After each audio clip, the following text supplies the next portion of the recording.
Okay, we're going to do a quick tutorial on the color wheel just to catch everybody up. One of the first things I want to talk about is our paints. We're going to work with the primary colors, just red, blue, and yellow. And we're going to paint the whole color wheel with those three colors, including some of the browns in the center. When you're buying paint, you want to be careful to buy a kind that is going to last a while. I like these Winsor Newton and the Grumbacher. I like the tubes better. On this one I can squeeze the paint and it stays where I want it. This one works pretty good that way. Sometimes I have to put a clip at the end when I'm rolling it. But you can see with these, and only in order to get all the paint out of these, I literally have to cut the end off and squeeze the paint out from the other side because of the plastic gets a funky vacuum. And of course you can't roll them. They still get air in there and stuff. So not a big fan of the plastic ones. These are all real good.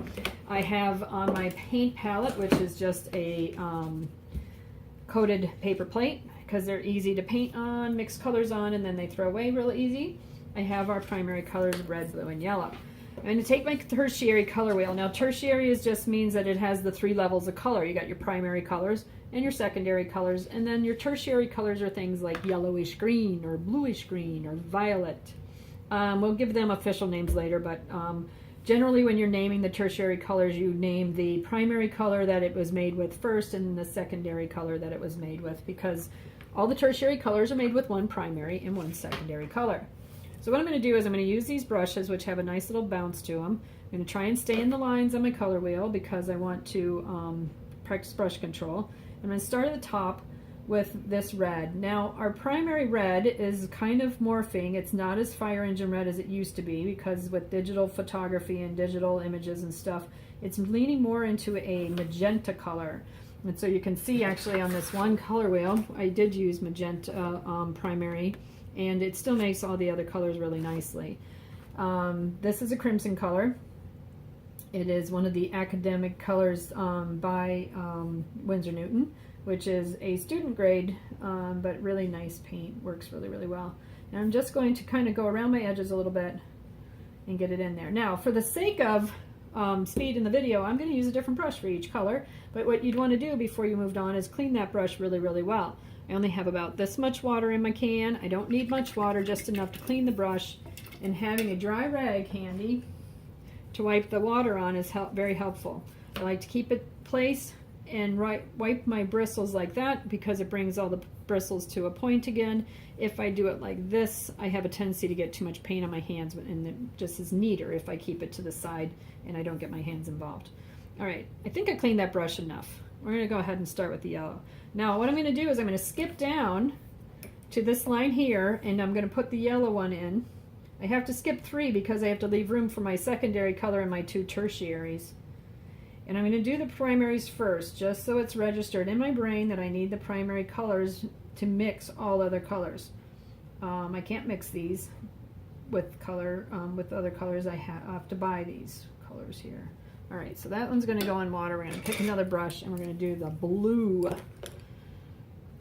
So I'm going to skip 3 more, come back over here. So each of my primary colors has 3 circles in between.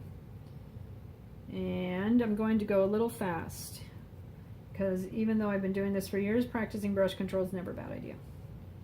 You can see I'm not adding a lot of water because I want to have a nice coat. I don't want that white popping through and changing how the color looks to me.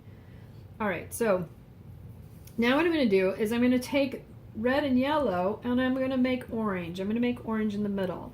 When you're mixing a color, what you're going to do is you're going to start with the lightest color first. So in this case, I'm going to pull some yellow and I'm going to put it in the center. It's got a little glop. We'll just pull that out of the way. Put a little dot of red.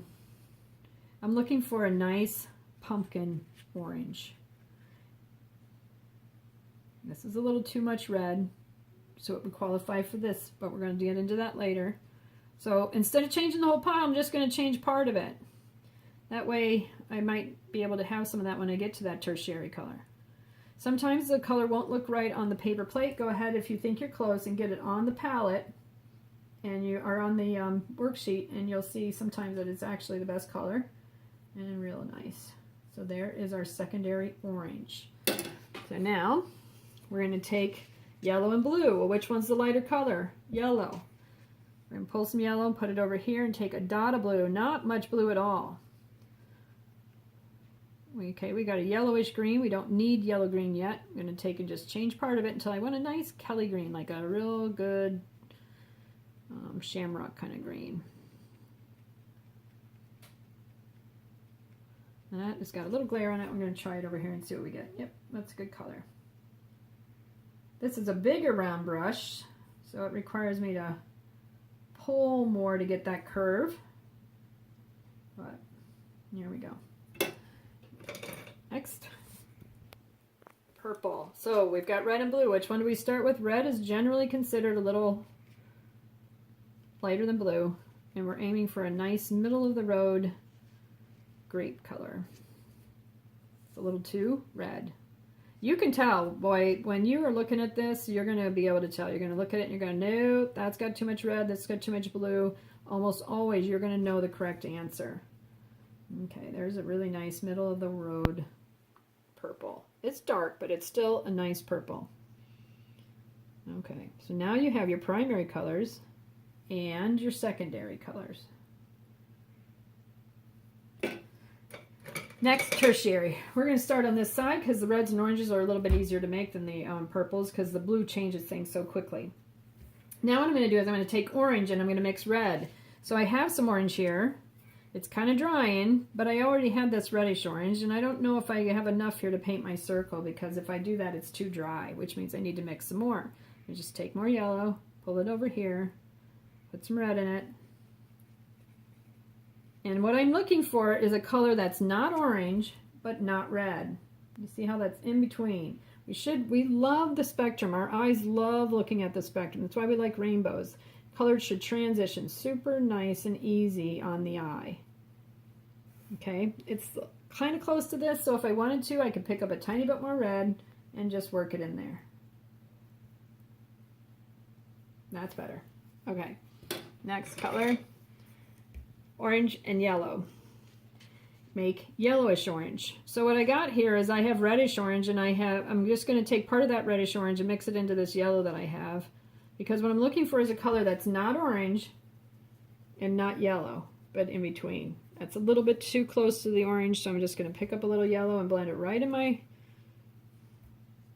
circle. You can see once you get that brush control down, this moves pretty quick. The next we have yellow and green. I don't want any orange in my brush, so I got to